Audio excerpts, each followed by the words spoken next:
بسم اللہ الرحمن الرحیم۔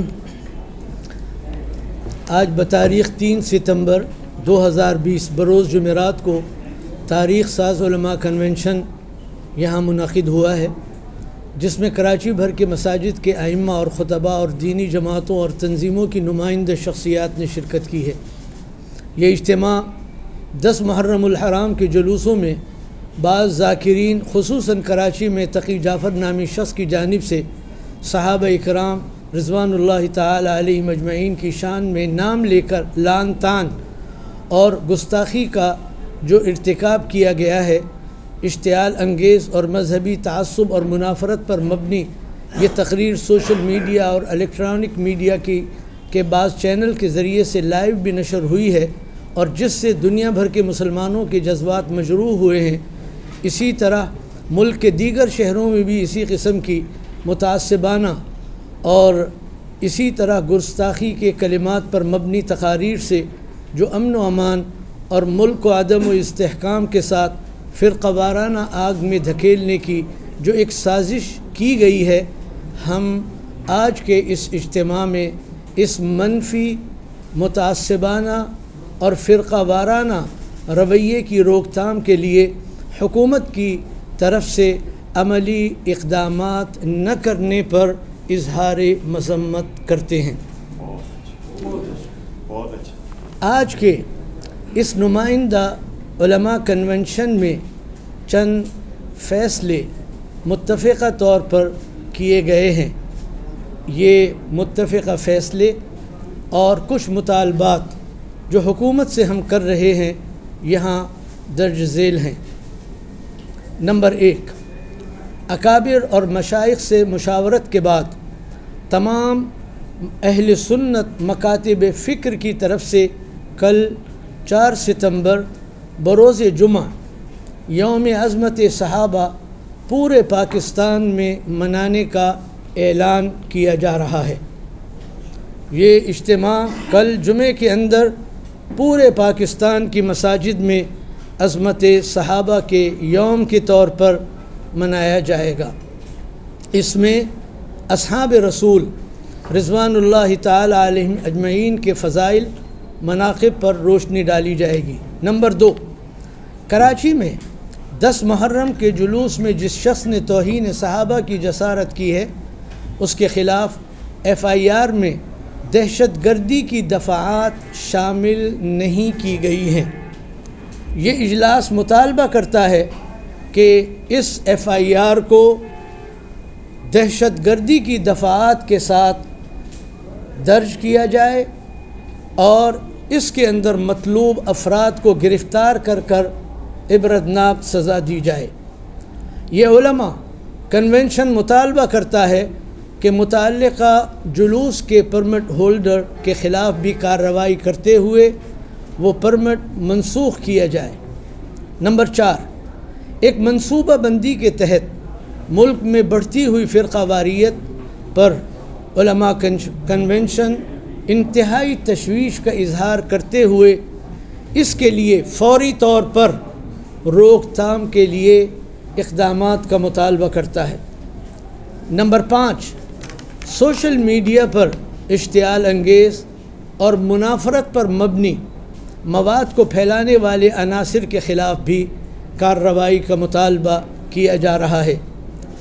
نمبر 6، تحفظ بنیاد اسلام بل کو اس کی اصل شکل میں ملک بھر کی صوبائی اسمبلیوں اور قومی اسمبلی سے فوری طور پر منظور کرانے کا بھی آج کا یہ اجتماع مطالبہ کر رہا ہے۔ نمبر 7، آج کا عظیم الشان علماء کنونشن یہ مطالبہ بھی کرتا ہے کہ چند روز قبل اسلام آباد میں خلیفہ اول حضرت ابو بکر صدیق رضی اللہ عنہ کی شان میں جو توہین آمیز تقریر کی گئی ہے، اور یہ تقریر کرنے کا جرم جس شخص نے اس کا ارتکاب کیا ہے، جس کا نام آصف رضا علوی ہے، اسے فوراً گرفتار کیا جائے، اور اگر وہ بیرون ملک فرار ہوا ہے تو جو پاکستان کے برطانیہ کے ساتھ تحویل ملزمان کا قانون ہے اس کے تحت اس کو فوری طور پر واپس ملک میں طلب کیا جائے۔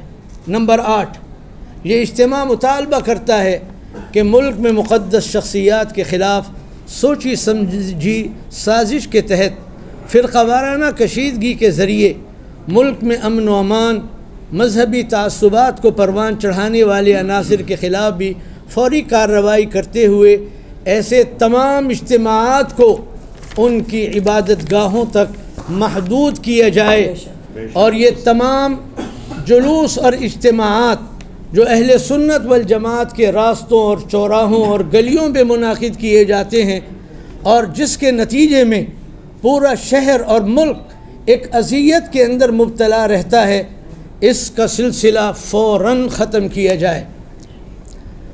علماء کا یہ کنونشن یہ فیصلہ کر چکا ہے کہ بروز جمعہ 11 ستمبر 2 بجے سے لے کر 3 بجے سے لے کر 5 بجے تک گرو مندر سے تبت سینٹر تک ایک پرامن عظمت صحابہ ریلی کا انعقاد کیا جائے گا، جس میں کراچی کے تمام اہل سنت والجماعت کی جماعتیں شریک ہوں گی۔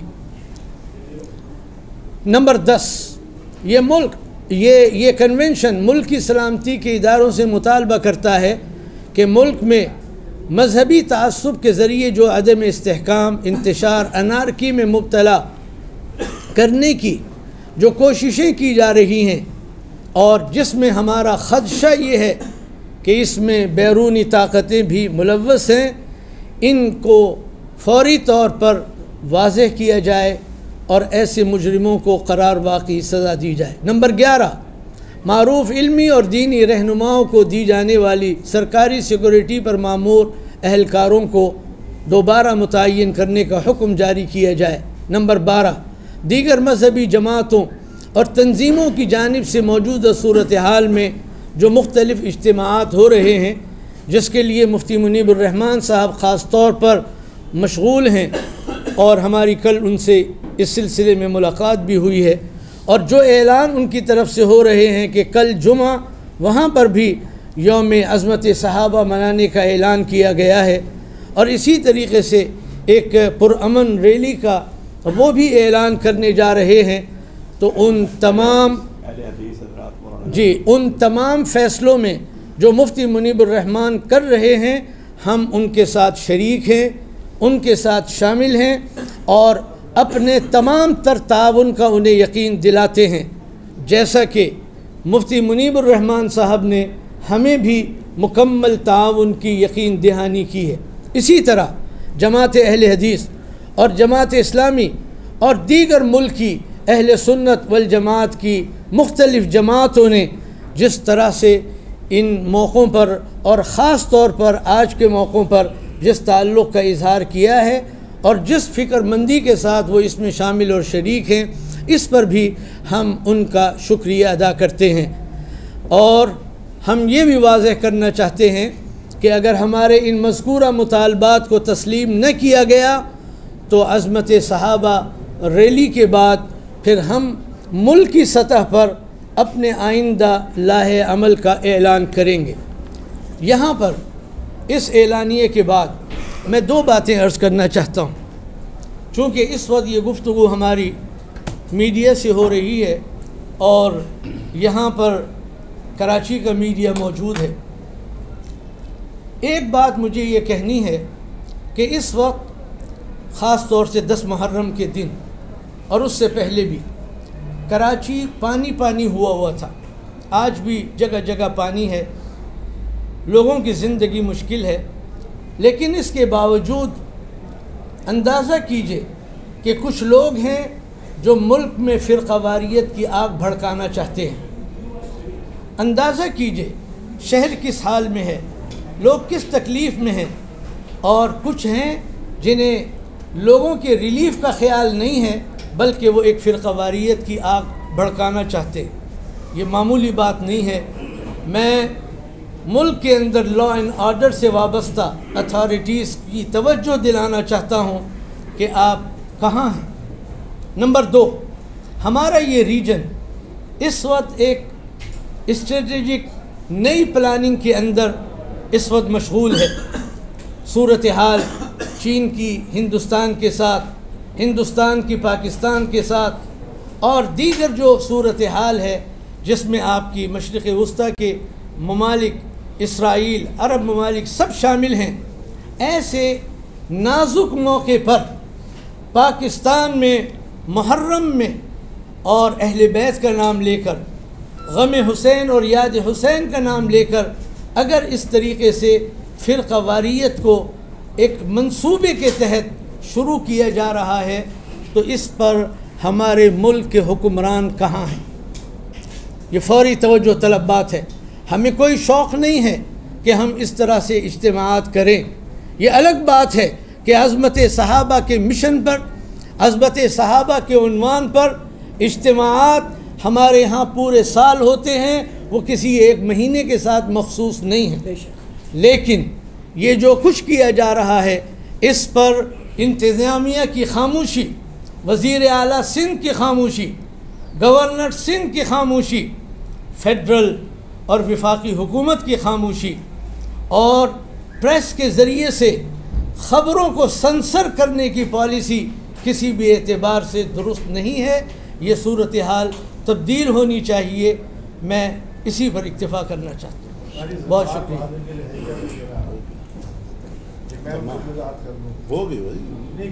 قاری زوار صاحب کا ہمارے قاری صاحب نے ذکر کیا. یہ لاہور سے متعلق معاملہ ہے اور انہوں نے اس سلسلے میں آواز اٹھائی تھی. انہیں گرفتار کر لیا گیا ہے. ہم اس پر ان کی گرفتاری پر احتجاج کرتے ہیں، اظہار مذمت کرتے ہیں، اور پنجاب کے گورنر سرور صاحب اور وزیر اعلیٰ عثمان بزدار صاحب سے مطالبہ کرتے ہیں کہ ان کو فوری طور پر رہا کیا جائے. بہت بہت شکریہ جی. یہ جو میڈیا کے جتنے حضرات ہیں ان کی خدمت میں بھی یہ گزارش ہے، اطلاعات یہ ہے کہ انہیں شاید منع کیا گیا ہے گستاخ صحابہ کے واقعے پر خبروں کو نشر کرنے سے. اس سلسلے میں گزارش یہ ہے، کچھ تو ہوا ہے نا کہ سارے کے سارے مکاتب فکر اور علماء جمع ہو گئے ہیں. یہ کسی ایک مخصوص جماعت کا مسئلہ ہی نہیں ہے. میڈیا کو بھی یہ بات سمجھنی چاہیے، اور یہ نہ ہو کیسے کیا جا سکتا ہے. بریلوی ایک مکتبہ فکر ہے، دیوبندی ایک مکتبہ فکر ہے، اہل حدیث ایک مکتبہ فکر ہے. ان تینوں مکاتب فکر کو ملائیں تو پورے پاکستان کے مسلمان تو یہی ہیں. تو کیا سارے کے سارے پاکستان کے مسلمانوں کی آواز کو دبایا جا سکتا ہے؟ یہ ممکن نہیں ہے. جو اہم ترین نقطہ ہے وہ دو باتیں ہیں جس پر یہ مدارس جمع ہو گئے، دینی جماعتیں جمع ہو گئیں، وفاق المدارس جمع ہو گیا. ائمہ کنونشن دیوبندی حضرات کا آج یہ ہوا، بریلوی حضرات کا الگ ہوا، اہل حدیث حضرات کا الگ ہوا. کیا کوئی ایک مخصوص جماعت ہے جو ان کو ڈکٹیشن دے رہی ہے؟ کیا یہ علماء ڈکٹیشن قبول کرنے والے لوگ ہیں؟ کیا ہو گیا ہے کہ سب اضطراب کا شکار ہے؟ کیا واقعہ پیش آ گیا؟ وہ واقعہ مختصر جملہ: اسلام آباد میں حضرت ابوبکر صدیق کی گستاخی، ایم اے جناح روڈ پر حضرت امیر معاویہ اور حضرت ابو سفیان رضی اللہ عنہما کی گستاخی. یہ قابل برداشت نہیں ہے، نہیں ہو سکتا کمپرومائز اس پر. سارے مدارس اس پر متفق ہیں، ساری مذہبی جماعتیں اس پر متفق ہیں، ہر مسلمان اس پر متفق ہے. میڈیا کو بھی چاہیے کہ اس سلسلے میں منصفانہ کردار ادا کرے. علماء کی آواز کو دبایا نہیں جا سکتا، اور بہتر ہوگا، بہت بہتر ہوگا کہ میڈیا اپنا کردار ادا کرے. دوسری بات، اداروں کی خدمت میں بڑی محنت سے اداروں نے نیشنل ایکشن پلان کے بعد پیغام پاکستان تیار کیا تھا.